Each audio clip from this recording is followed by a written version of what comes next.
everything in the world. What are we going to talk about? Right? I have some just general state of the league questions for you, I guess. So, I guess first of all, tell me about this event.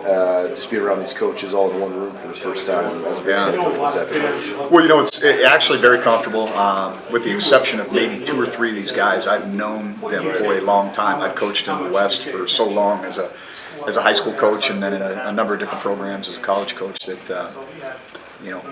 Very few of these guys that I don't have a relationship with, and so almost like a reunion. And I'm sure they look at it the same way. And Coach Kramer and I are practically neighbors up in Coeur d'Alene, and Coach Baldwin, I've done a lot with him over the years.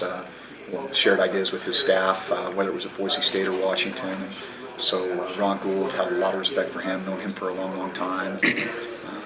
Worked with a ton of guys that Coach Walsh had. I mean, I could go down the list, but it's like I said, it's a very, very comfortable situation. I know this will be your first year in the league, but I know you're always thinking about big picture stuff. So one thing that Jay Hill and I talked about on the golf course a ton yesterday was the unbalanced scheduling in the league, not playing everybody. What do you think of that aspect of it? And do you feel like there's some sort of solution there? You have to miss 4 teams every year. Yeah, I think, really there's the models. It's interesting because one of the things that's being proposed is the divisions concept, because that does help the scheduling. I don't necessarily see that there's a value to it other than that at our level, because we're not going to play a league championship game, and so it actually hurts you in some regards. But then again, the part of it that has to get you to a 9-game schedule. So Idaho comes in the league, you have 2 17 divisions. I don't know it does us any good having conversations about a 13-team league right now. I think we need to look forward to that 14-team league and figure out the first domino that's got to fall is, are they going to go to a 12th game at the FCS level? If they choose to go to a 12th game at the FCS level, then I think we've got to go to a 9-game conference schedule. And how that comes about, I don't know that I have strong feelings about yet. I think I need to go through the league a year to really be able to examine what the pluses and minuses of that situation would be, and see how that might affect all of us as league members. And so I think my hope would be that we would get to a situation where we do have a balanced schedule, with Idaho coming into the league, and I think that helps our league tremendously. And it's interesting because we had the 2 rival concept at Florida when I was there, with East and West divisions, and then in the Pac-12 we were the North and South, but we were on an unbalanced rotating schedule, so you didn't play 4 teams every year, similar to what we're talking. Actually, it was 3 because we were a 12-team league. And so I've seen both of them, and it's just interesting because you don't have a crystal ball, so every year you're going to be able to say, well, what if we had this? Well, you don't know that year Southern Utah is going to have a tremendous year, and that's going to be a job to affect how the schedule may become now unbalanced, even though the concept is to make it a balanced schedule. And so I don't have a strong feeling right now. I know my job is to prepare our team to play every week, and the more time I spend worrying about balanced schedules and unbalanced schedules, the less time I'm worrying about how we're going to cover kicks and get off blocks and do well in the classroom. So that's where I'm going to try to keep my focus this first year, and then once I've been through the schedule for a year, I can probably give you a little bit more of an educated opinion. You mentioned Idaho joining the league. I know you're probably as familiar with Idaho as anybody, just being a high school coach there and coaching at Boise and being in the area. So what do you think their return to the league will mean? I mean, you must think they'll be competitive right away. Yeah, I think on paper anyway, they're going to have an immediate advantage. Obviously, they've been funded at a little bit different level as an FBS program, and I think Rob Spear and the athletic department there has done a great job of really updating the facilities. I think anybody who hasn't been in the Kibbe Dome for a while, I know we've got our fans going up there week 1. I think they're going to be really pleasantly surprised. It's the facility looks completely different. They've got a really nice practice facility out the back, gorgeous weight room. Idaho's always been a really good academic institution. I think it helps us at Montana State because we already recruit a lot against Idaho because of the engineering programs. And so there's a lot of familiarity and a lot of similarities between our 2 schools in that regard. And so I think having another really strong academic institution enter the Big Sky Conference is going to benefit us in Montana State. I think, again, we talked about the scheduling. Regionally, it's unbelievable. Natural rivals for Eastern and Idaho, but also for Montana State. Another original Big Sky member coming back into the fold, and I think that helps our league very, very much. And so I think it's going to be fun. I mean, I'm looking forward to getting a chance at least every other year to go back home. And it's 45 miles from my hometown, and a lot of good memories up in that part of the world. So just two more general questions for you. I know we've talked a lot about player welfare, all that kind of stuff, but two big issues right now in college football: graduate transfers and full-time attendance. Obviously, you guys lost probably the biggest name graduate transfer out of this conference. So, what do you think of that whole rule, and how do you, what's the future hold there? Well, I think that is a very interesting subject because there's so many arguments on both sides of it.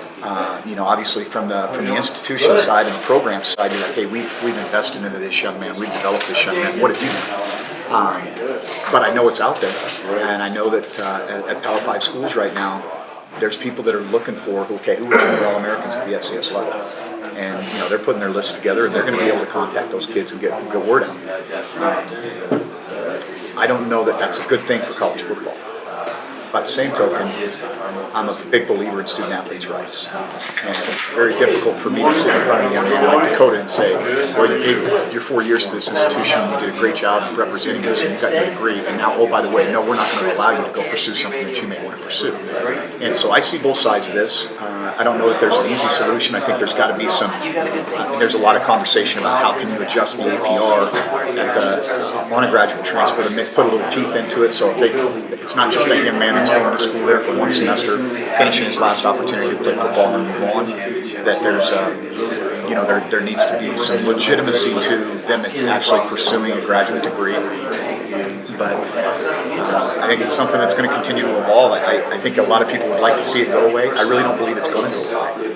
I think this concept of the student athlete welfare and student athletes' rights is something that's going to continue to be a high-profile issue in collegiate sports. And I think this is just one of those examples. You talked about cost of attendance, and that's another avenue. I mean, this is almost a reaction to what happened several years ago with the Northwestern guys, the unionization of college athletes. And so I think it's something I'm very familiar with because I've been involved in it for the last several years at FBS programs. And like anything else, it's going to trickle down at some point in time. You already see it with the Missouri Valley Conference implementing a lot of it in their schools, and that's forcing North Dakota to do it, which in turn creates a domino effect in the Big Sky. So it's a matter of not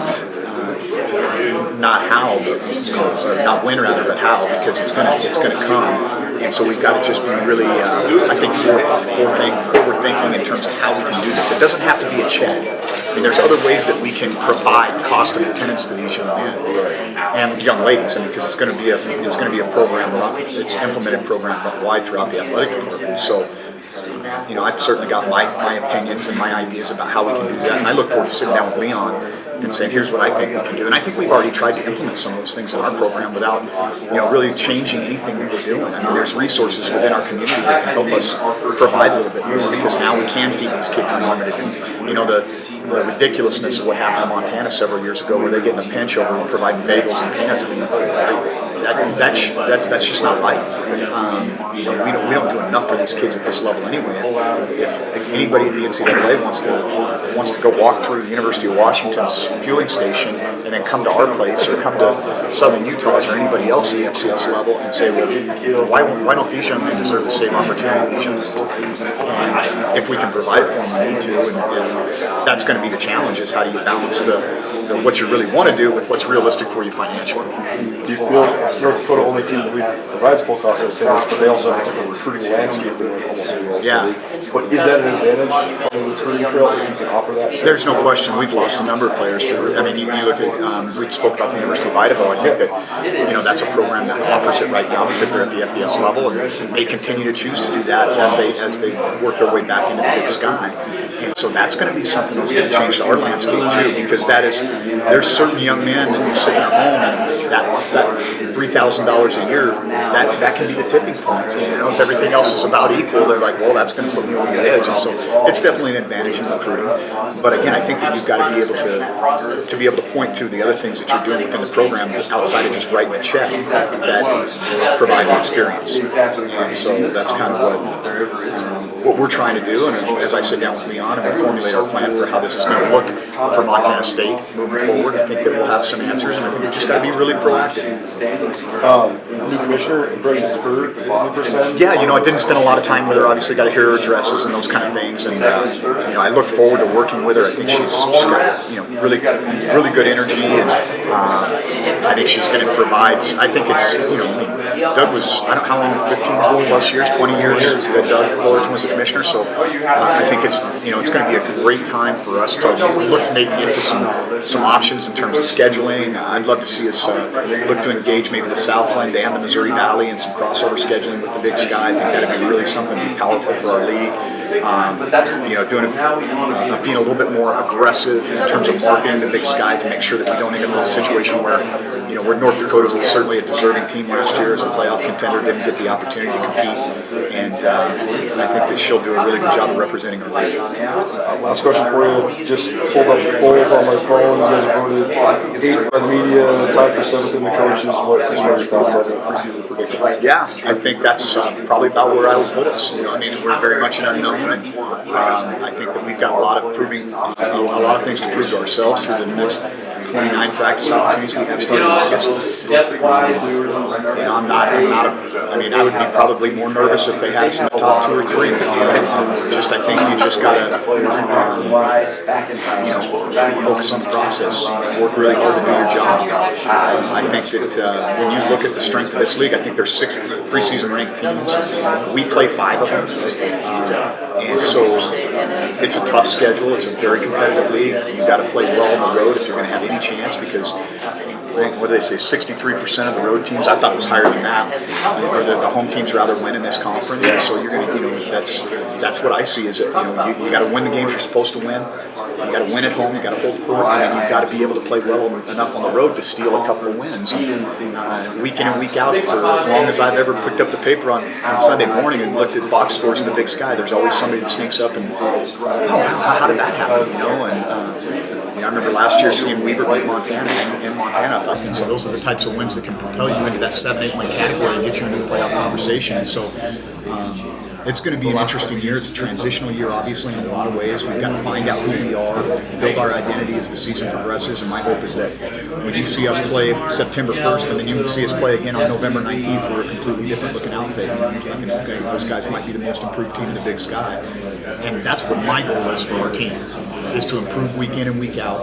And at the end of the season, be playing our best football. And if things fall the right way for us and throughout the course of the season, maybe we've got a chance to make a little run. And if we're finishing the season on a high note and we're playing our best football at the end of the year, then the table's set for us to finish the season.